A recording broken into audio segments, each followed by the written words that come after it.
Bueno, vamos a entrar con lo que es la unidad 12, que son, hemos estado viendo, si ustedes ven cada unidad que empezamos, ponemos cómo vamos a observar nosotros el vacilo, generalmente en lo que vendría a ser la tinción de Gram. No se olviden que cuando informamos nosotros en una tinción de Gram,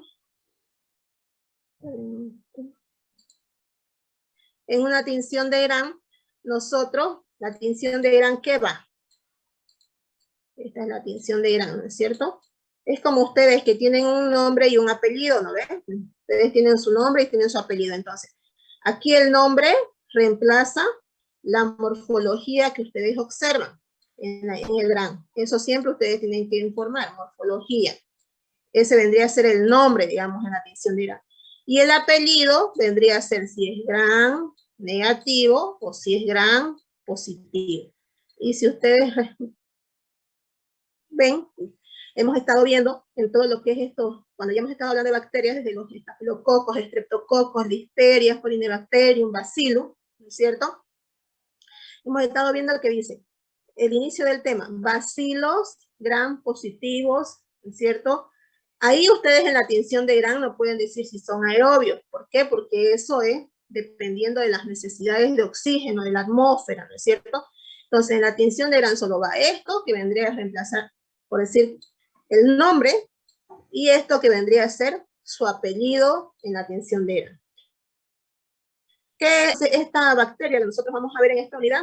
Pertenece a lo que es el género de las pseudomonas, que son bacilos gram negativos. Así nosotros lo observamos en la tinción de Gram. Entonces, cuando ustedes miren una tinción de Gram, ustedes dicen morfología y si son gram negativos o son gram positivos de acuerdo a la coloración, ¿cierto? Entonces, y esta bacteria es aerobia. ¿Qué significa eso? Que necesita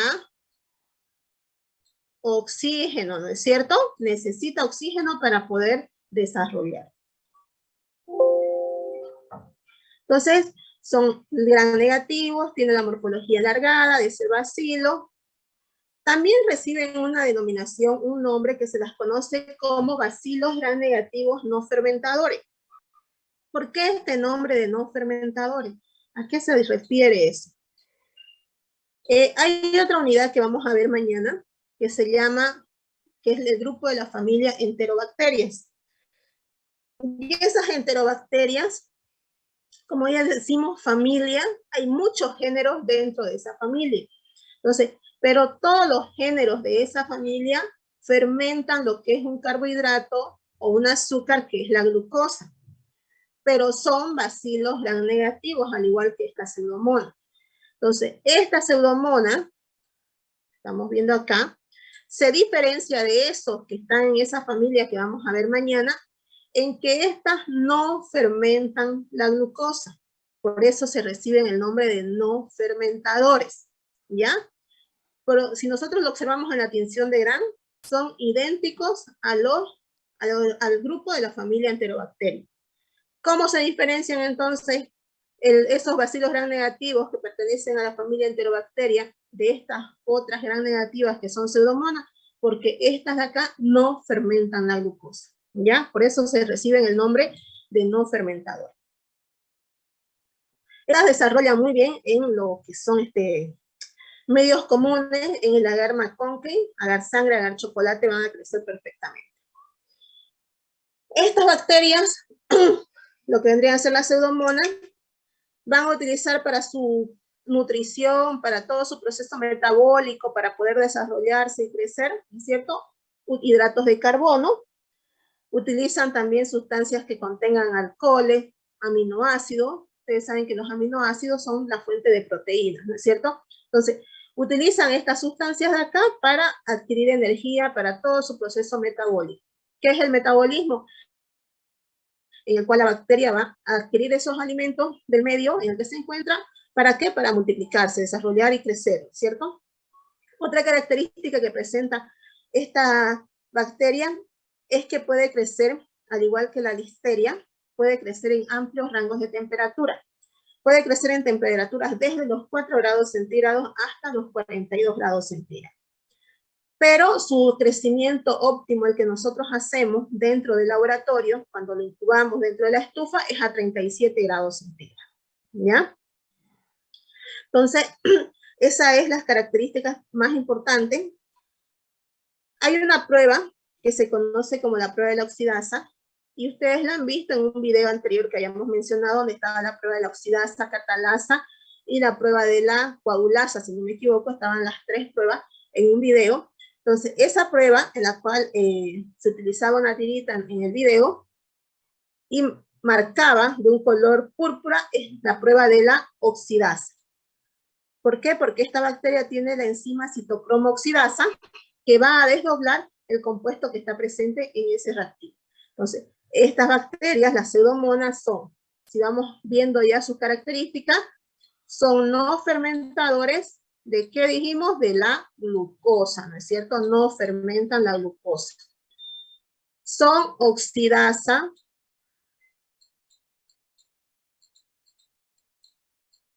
positiva. Estas características no tienen las otras bacterias gram negativas que vamos a ver el día de mañana. Ya, entonces, esas características son de esta pseudomonas. Si nosotros vemos acá en esta tablita de acá, este es el tubo del TCI, ¿no es cierto?, que habíamos mencionado cuando hablamos de medios de cultivo. Y miren, esta de acá es el tubo sin ninguna muestra, sin ninguna siembra de bacteria. Cuando nosotros hacemos la siembra en estos tubitos, ¿cómo hacemos? Hacemos una punción con el asa de hilo hasta el fondo del tubo, y luego sacamos el asa y empezamos a sembrar en la superficie del medio. ¿Esto para qué? Para que nosotros podamos ver qué cambios ocurren en la parte anaerobia, que dijimos que era la parte del fondo, ¿se acuerdan? Y veamos qué crece en la parte aerobia, donde está expuesto al oxígeno. Entonces, este de acá, el que le continúa, es un tubito con una bacteria que se le ha hecho a esta siembra, que es la Pseudomonas. Y vemos que no ha ocurrido ningún cambio, sí es rojo, ¿no es cierto? Tanto el fondo, que es la parte anaerobia, como el pico de flauta, que es la parte aerobia. Entonces, ¿dónde se encuentra la glucosa? Aquí, en el fondo del tubo. Entonces, esta pseudomonas hemos dicho que es no fermentadora de la glucosa. Por eso, el tubo permanece de color rojo. Entonces, esta es una pseudomonas en el TCI. Y ya estas otras son de la familia de las enterobacterias, miren. Y tenemos la Shigella, Salmonella, Escherichia coli, Proteus. Y todas estas fermentan lo que es la glucosa. Esto mañana les voy a explicar con más calma, porque este se ve de color negro, ¿ya? Mañana cuando hablemos de lo que vamos a hablar de la galería bioquímica, entonces ahí les voy a explicar mejor. Pero para que vayan entendiendo, este es el tubo del TCI, entonces. En la pseudomonas no ocurre nada porque ella no fermenta la glucosa. ¿Cuáles son las especies de mayor importancia? Del grupo de las pseudomonas hay varias especies que se las clasifican en dos grupos, que son los grupos fluorescentes y los grupos no fluorescentes. ¿Por qué se dice fluorescente y no fluorescente? Porque estas, cuando están cultivadas, o inclusive cuando están en la superficie de un organismo causando una infección, y es una infección superficial que nosotros podamos ver, por decir una herida que esté supurando, presentan una coloración característica, generalmente una coloración verdosa, que llega, es un verde medio brillante, por eso se dice que son fluorescentes. Y las no fluorescentes generalmente no presentan coloración en la superficie de las colonias que producen. Entre el grupo de las fluorescentes tenemos la Pseudomonas aeruginosa, las florenses y la pútida. Y la no fluorescente tenemos la Sutseri y la mendocina. Pero ¿cuál es la más importante de esta? Y es la que tenemos marcada con rojo en la diapositiva, que es la Pseudomonas aeruginosa. Es muy importante porque es una bacteria que se encuentra mucho, sobre todo a nivel intrahospitalario. Es una bacteria que causa muchas infecciones intrahospitalarias y aparte es una bacteria sumamente resistente o que ha adquirido mucha resistencia a lo que es los antibióticos. Entonces, esta es la más importante, la Pseudomonas aeruginosa, que crece entre 10 y 42 grados. Nosotros la cultivamos a 37 grados. Puede estar presente en el suelo, en el agua, y de ahí puede pasar tanto a los seres humanos, a las plantas y a los animales. En el agua sobrevive muy bien esta bacteria. Por decir, en los hospitales se puede encontrar en los frasquitos de los nebulizadores, se puede aislar inclusive de las aguas si es que no hacen un buen mantenimiento de sus carritos de curación, en los cuales tienen solución fisiológica, tienen agua destilada, puede estar contaminando esa agua, y si nosotros utilizamos esas sustancias para hacer limpieza de herida, pues lo vamos a contagiar, porque sobrevive muy bien en lo que son medios líquidos, ¿ya? Esta pseudomonas, a pesar de ser muy patógena para lo que es el organismo del ser humano, es muy, en lo que es la parte ambiental, vamos a decir así, juega un papel muy importante porque ayuda a la descomposición de la materia orgánica que está presente en el medio ambiente, ¿ya? Algunas de estas pueden ser, como habíamos mencionado, patógenas. La estructura de la pared celular, lo que vendría a ser esta bacteria, es, como habíamos dicho, es muy similar a la de las enterobacterias y se adapta muy bien a los medios los cuales va a causar una infección. Entonces, nosotros vemos es la misma membrana, mejor dicho, la misma pared celular de las bacterias gram negativas. Tiene una membrana citoplasmática interna, ¿no es cierto? Esta es la interna que queda aquí con el citoplasma, y viene el citoplasma. Presenta un espacio periplásmico. Después, esta viene a ser la capa de peptidoglicano, de la pared celular, que es más delgada en la gram negativa, y presenta una membrana externa. Entonces, por eso es que es muy similar a la pared celular de las bacterias gram negativas. ¿Cómo crece esta bacteria? Hemos dicho que crece muy bien en los medios de cultivos comunes, ¿cierto? Puede crecer en un agar sangre, como vemos acá, en un agar maconque. En el agar sangre forma las colonias grandes, de rugosidad, por eso son irregulares, y tienen un centro oscuro. Generalmente son hemolíticas, y aquí miren, se logra ver una coloración diferente en lo que es el agar sangre. Ahora, cuando nosotros lo cultivamos en otros medios que no tienen sangre, como el agar Mueller-Hinton, como el agar o como el agar McConkey, llegan a colocarse de este color verde fluorescente, que por eso era que les decía que se caracterizan por presentar la pseudomonas aeruginosa, esa coloración, así como ven acá ustedes, verdosa.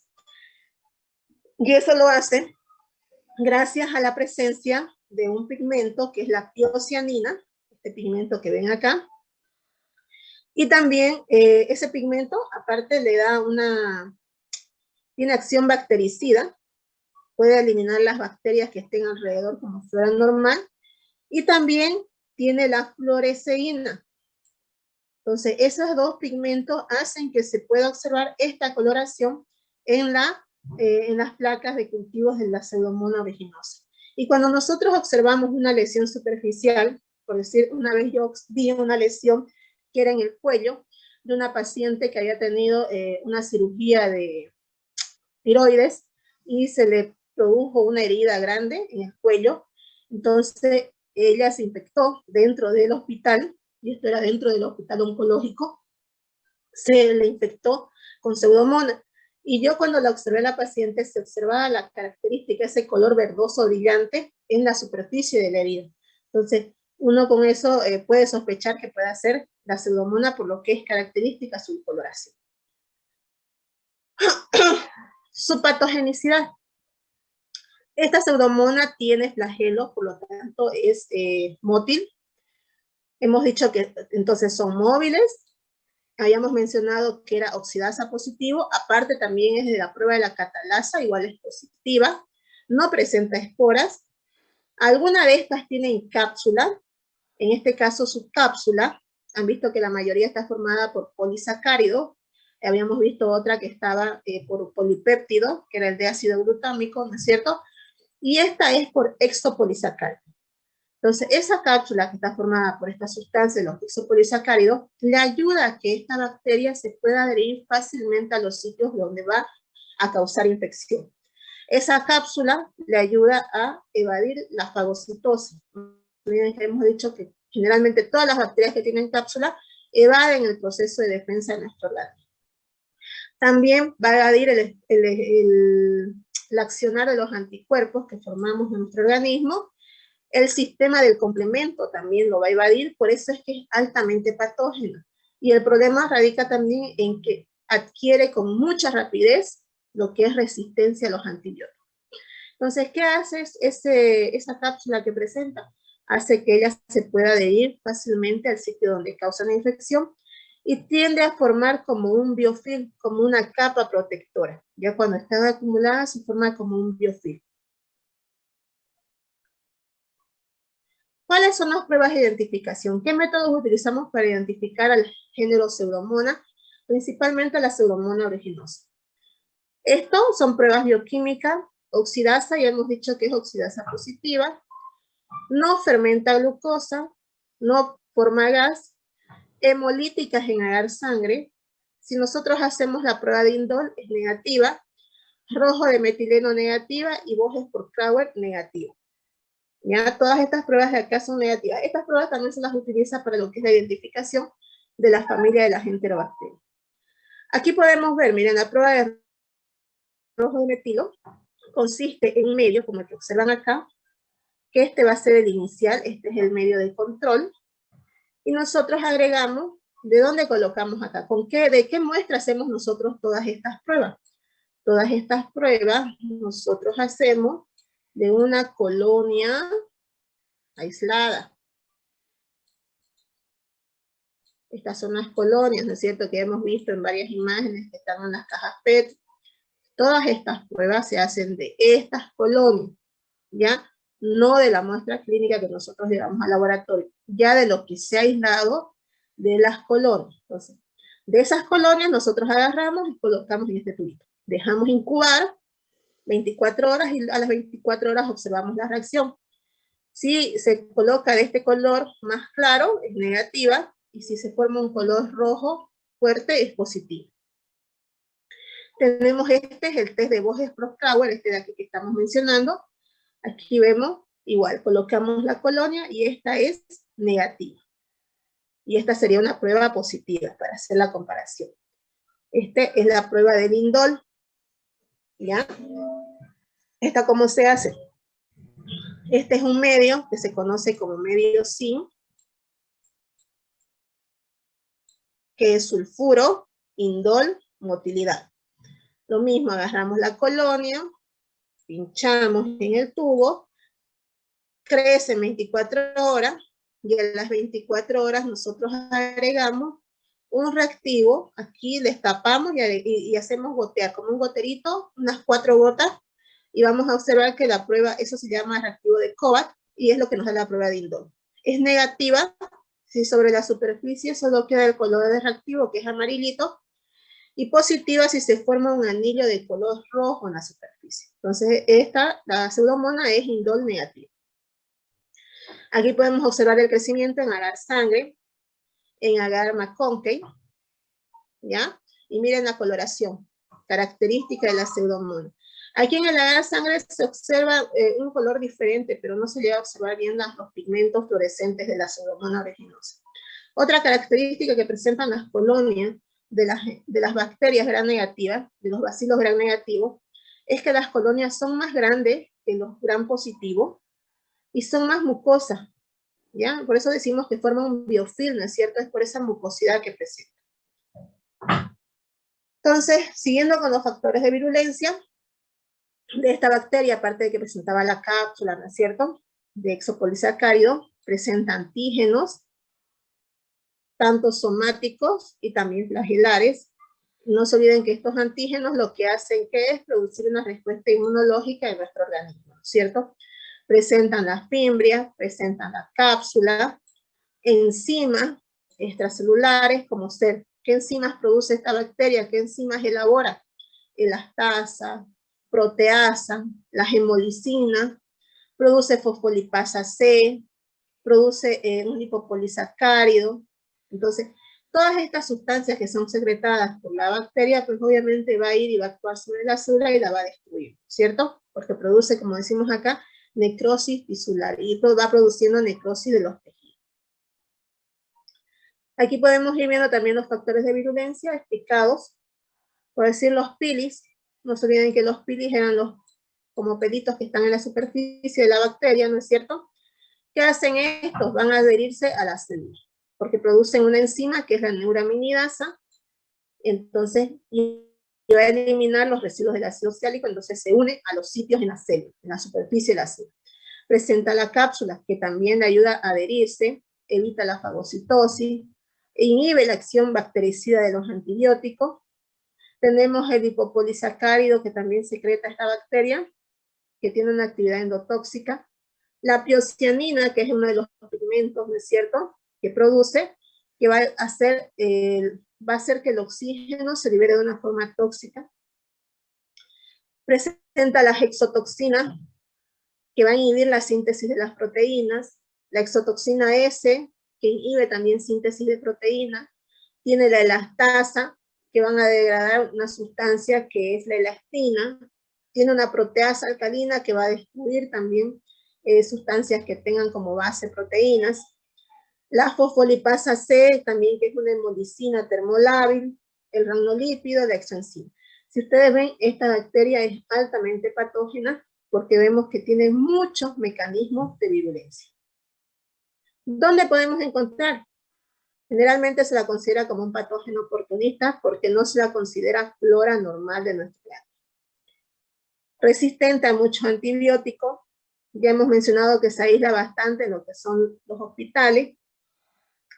Puede llegar a complicar a un paciente en un hospital. Puede ser que un paciente ingrese con una enfermedad, pero salga o se infecte con esta bacteria. Y el problema es que como la bacteria es resistente, a veces no hay ya que tratamiento antibiótico darle al paciente y los antibióticos que se utilizan son demasiado fuertes que pueden inclusive dañar a nivel del riñón. Habíamos dicho que se puede encontrar en diferentes lugares, ¿cierto? Entonces, esa es la bacteria.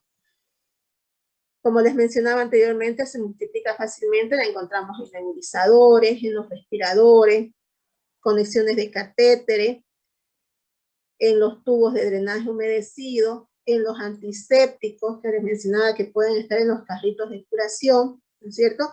Entonces, esto va a ocasionar que se haga una transmisión interna dentro del hospital a los pacientes. E inclusive dentro de los centros de salud que no tienen pacientes hospitalizados,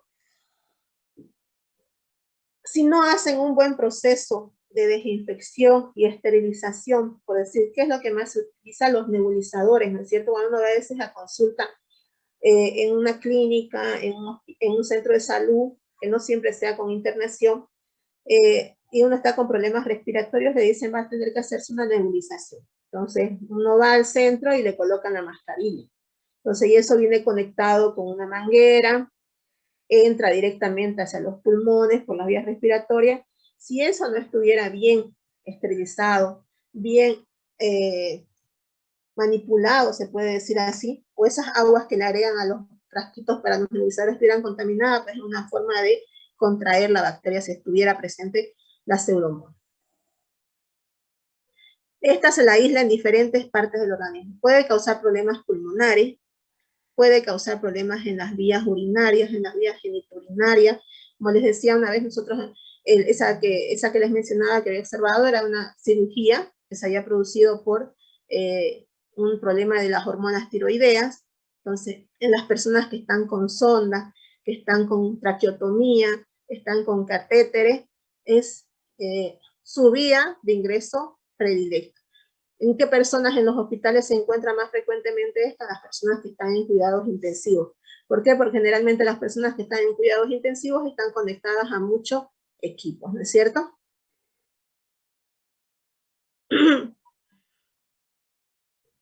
Esta, la pseudomonas aeruginosa, hemos mencionado que es más frecuentemente aislada en las clínicas, puede variar de un hospital a otro e incluso dentro de un mismo hospital en diferentes salas. Como les mencionaba, la sala en la cual más se encuentra es en la sala de cuidados intensivos y cuidados intermedios. En este grupo de los bacilos gram negativos no fermentadores, eso significa esto, bacilos gram negativos no fermentadores, también hay otros agentes que entran en estos que sería la Acinetobacter con la especie Baumannii, que también causa infecciones oportunistas. Otro sería la Burkholderia cepacia y la Stenotrophomonas maltophilia. Y estas bacterias igual tienen la característica de ser resistentes a los antibióticos. Pero la más común, la que se aísla con más frecuencia, es la Pseudomonas aeruginosa. Estos se vehiculizan fácilmente por los instrumentos, por las manos, y causan lo que son las infecciones intrahospitalarias. Lo que habíamos mencionado, dónde podemos localizar o dónde puede causar infecciones. Habíamos dicho en la piel, tejido subcutáneo, puede causar foliculitis, en los baños en aguas contaminadas, en las piscinas, como sobreviven muy bien al agua, a pesar de que tengan cloro, las piscinas sobreviven.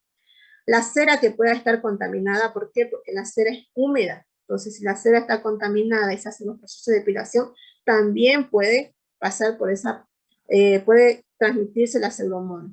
En infecciones de las uñas, por la humedad persistente que pueda haber en esa zona, también puede ocasionar. Y si infecta la uña, igual nosotros vamos a observar esa característica de un color verdoso.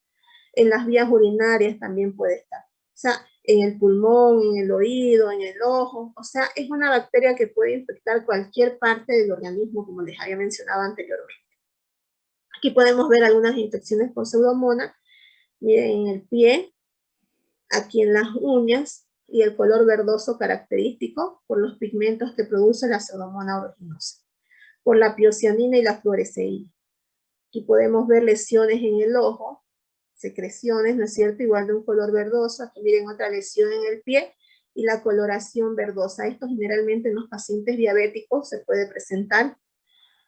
Aquí como un impétigo también en la piel de la persona puede ser producida por la pseudomonas. Las muestras clínicas que se van a utilizar, pues obviamente dependiendo del sitio de infección. Si fuera de la vista, pues una secreción del ojo, ¿no es cierto? Secreción conjuntival. Aquí tendríamos que tomar de la lesión del pie. En este otro caso, un raspado de la uña para poder hacer el cultivo. Entonces, todo va a depender del sitio donde está la infección. Orina, sangre, secreción bronquial. Si es en los pulmones, obviamente secreción bronquial, ¿no es cierto? Si es una infección a nivel de las vías urinarias, orina. Si fuera una secreción vaginal, también la muestra de secreción. Si estuviera la infección en la sangre, pues se toma una muestra de sangre y se hace un hemocultivo. Esto ya lo habíamos visto, que la prueba de la oxidasa es positiva para la pseudomonas. Esa prueba de la oxidasa es igual lo mismo que se conoce como citocroma oxidasa, y se toma de donde habíamos dicho que se hace, de las colonias, ¿no es cierto? Entonces, se toma, este es el método, se toma parte de ese cultivo y se coloca en una tira de papel filtro, o también viene en un disco, puede ser en un disco como puede ser en una tira, dependiendo de lo que nosotros tengamos en el laboratorio. Se añaden gotas para que se active el disco o la tira y se coloca una colonia. Tomamos una colonia con el asa y colocamos, ¿no es cierto? Con el hisopo. Y si se da esta coloración púrpura, aquí ven el hisopo, y aquí ven la coloración púrpura, es positivo, si no es negativo.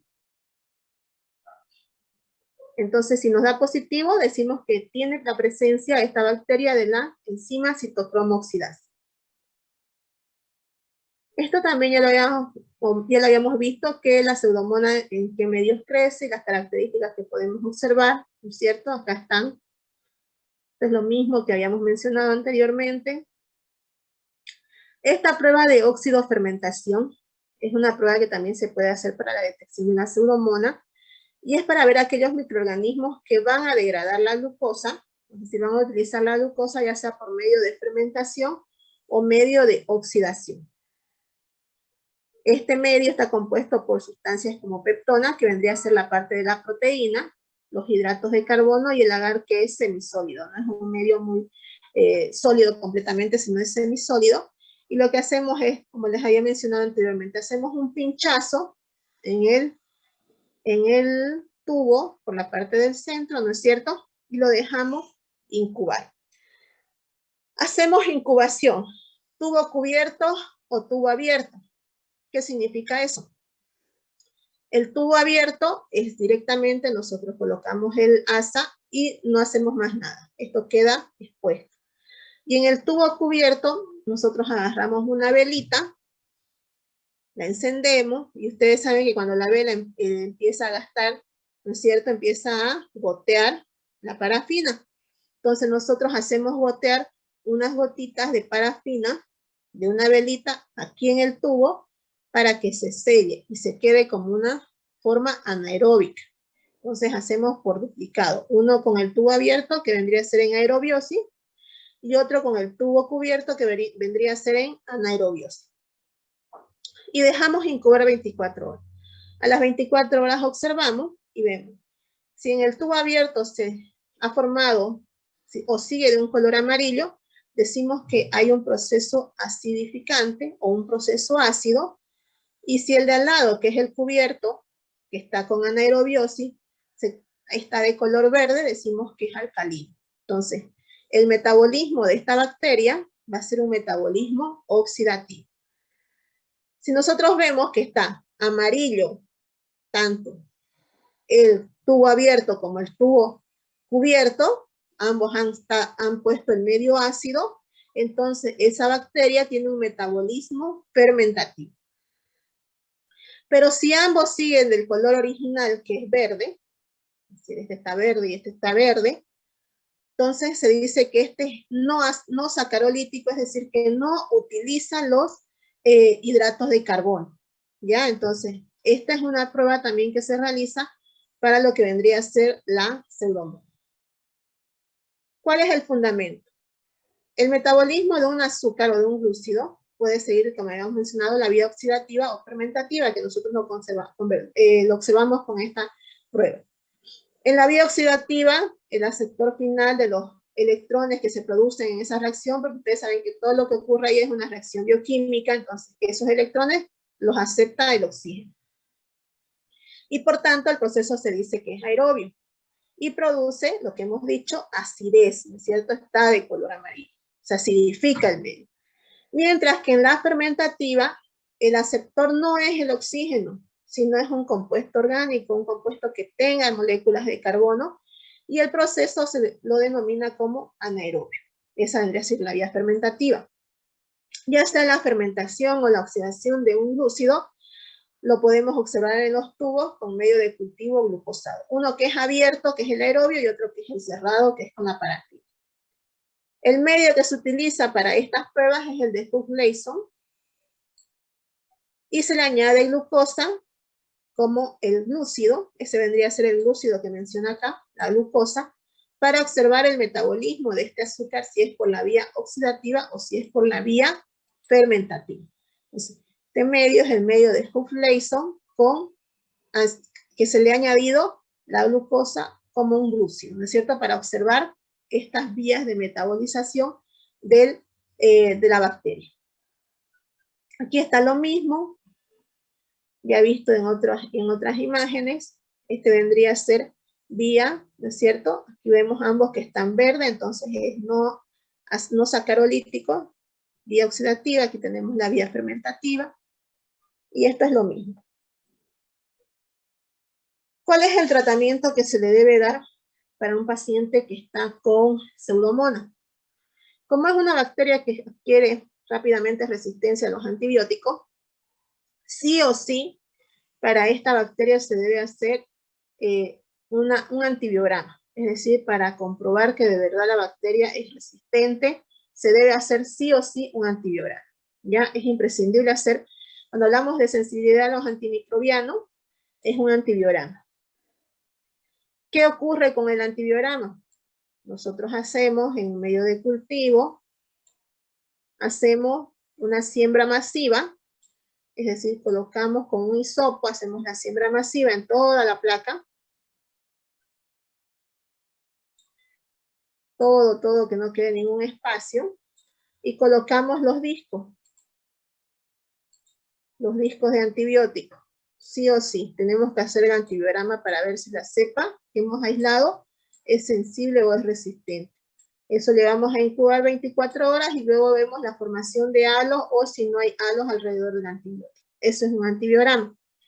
Generalmente la pseudomonas presenta resistencia natural a las penicilinas, ¿ya? O sea, a la mayoría de las penicilinas y a las tetraciclinas.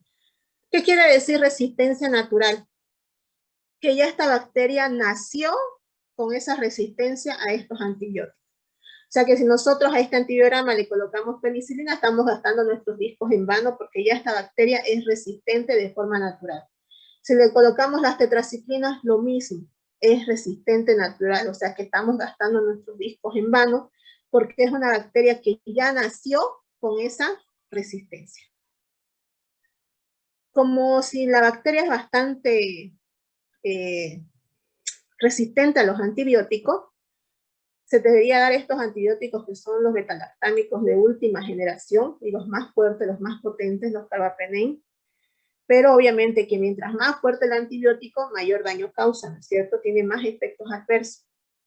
En todo caso, también se puede dar los aminoglucósidos, que están en este grupo, la genta, mica, toramicina, las quinolonas, de las que tenemos la cipro, la levofloxacina, y son antibióticos fuertes.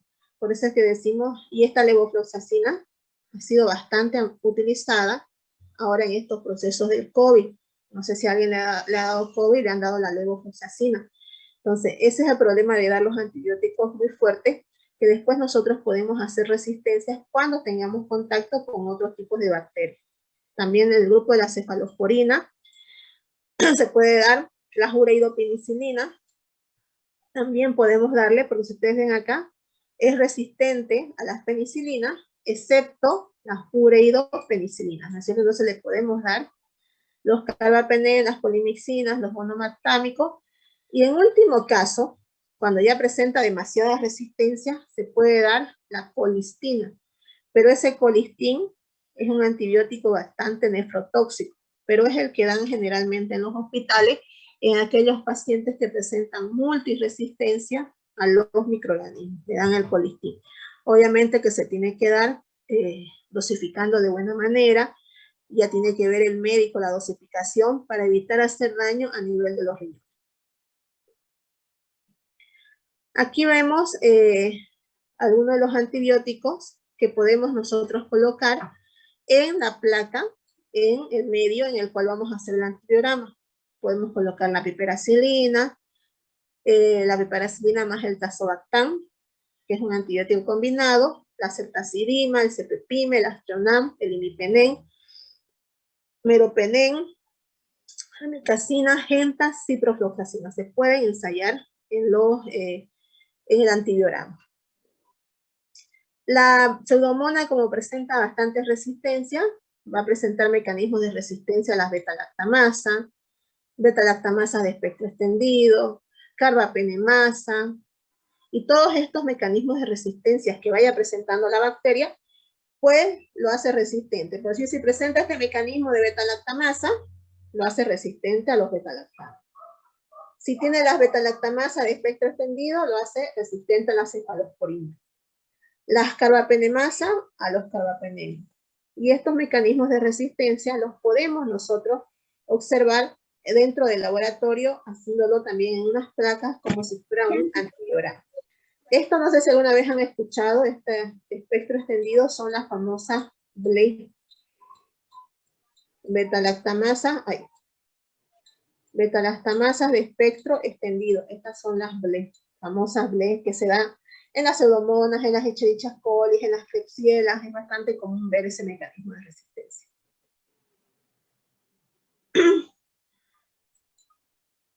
Bueno, eso con respecto a la unidad 12, que ustedes habían hecho su cuestionario.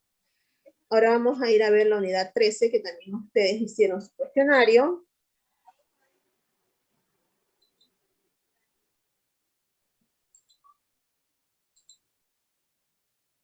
En este caso ahora vamos a ver lo que son cocos gram negativos. Bueno, para que recuerden, ya hemos visto cocos gram positivos, que eran de la familia de la Micrococaceae, ¿no es cierto? Que eran los estáfilos, los estreptos, enterococos. Hemos visto bacilos gram positivos, aerobios, bacilos gram positivos esporulados. Hemos visto ahora ya bacilos gram negativos aerobios, no fermentadores de glucosa, la pseudomona, Y hoy vamos a ver lo que son los cocos, ¿ya? Morfología de cocos, pero gram negativos. Los que se aíslan con mayor frecuencia, también ocasionando infecciones en el ser humano. Entonces, dentro de estos cocos gram negativos, el género que tiene mayor interés en medicina es lo que vendría a ser el género Neisseria, que hay dos especies importantes que son la Neisseria gonorrhoeae y la Neisseria meningitidis, que se aíslan en el ser humano produciendo infecciones que pueden llegar a ser graves. Entre otras especies menos comunes que se aíslan tenemos la lactámica, la Neisseria zika, la Neisseria flavensis. Son especies generalmente no tan patógenas como las anteriores. Vamos a ir viendo directamente la forma, cómo las observamos nosotros. Esta morfología característica de la Neisseria son diplococos gram negativos arriñonados que asemejan granos de café. ¿Ya? Esa es la morfología característica. Nutricionalmente sí son exigentes, es decir, requieren un medio que tenga sustancias especiales para que pueda desarrollar. Son muy sensibles si nosotros lo dejamos a temperaturas expuestas, temperaturas ambientes. Al pH también son bastante sensibles. Son aerobias estrictas, es decir, que sí o sí necesitan una atmósfera con oxígeno para poder desarrollar. Y son catalasa y oxidasa positiva. Es decir, esas son las características principales de esta bacteria. Vamos a ir avanzando directamente. Sí, desde aquí. La Neisseria meningitidis y la Neisseria gonorrhoeae también se reciben el nombre de gonococo, la Neisseria gonorrhoeae, y meningococo, la Neisseria meningitidis, ¿ya? Decíamos que eran bastante exigentes, entonces se los incuba, crecen mejor en el agar sangre, como agar chocolate. ¿Por qué? Porque el agar sangre obviamente está enriquecido con la sangre de cordero, y el agar chocolate, si ustedes recuerdan, yo les había dicho que con lo que se produce es una lisis de los glóbulos rojos, y liberan factores de crecimiento. Entre los factores de crecimiento que se liberan en el agar chocolate son el factor NAD,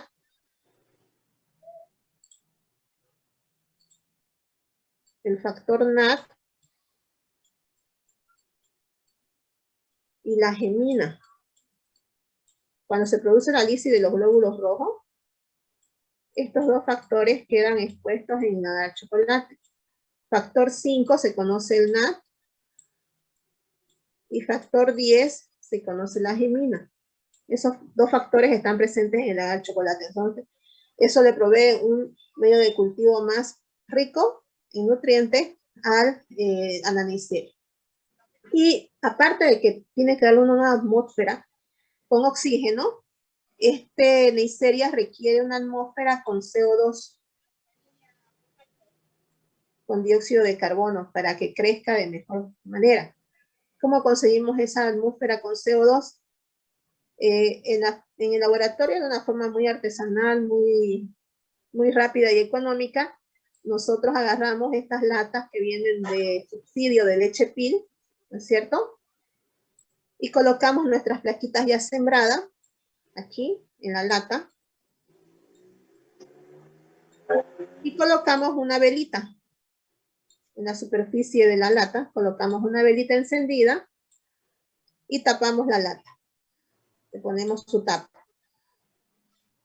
Entonces, una vez tapada, ¿qué ocurre? No hay oxígeno, ¿no es cierto? En el interior de la lata se va extinguiendo la vela, porque el oxígeno se va disminuyendo, y al extinguirse la vela y en contacto con el oxígeno del fuego, forman el CO2. Y de esa forma le damos un ambiente con CO2 a la bacteria. Y lo llevamos a incubar a la estufa en un ambiente con oxígeno. Entonces, de esa forma nosotros le proveemos el CO2 a la Neisseria. En esta Neisseria meningitidis, que también se la conoce como meningococo, ¿y por qué? Porque como su nombre lo dice, esta se la aísla, produciendo generalmente infecciones a nivel del cerebro. La meningitis puede ser producida por esta Neisseria meningitidis, es una de las bacterias causantes de la meningitis. En este meningococo se han diferenciado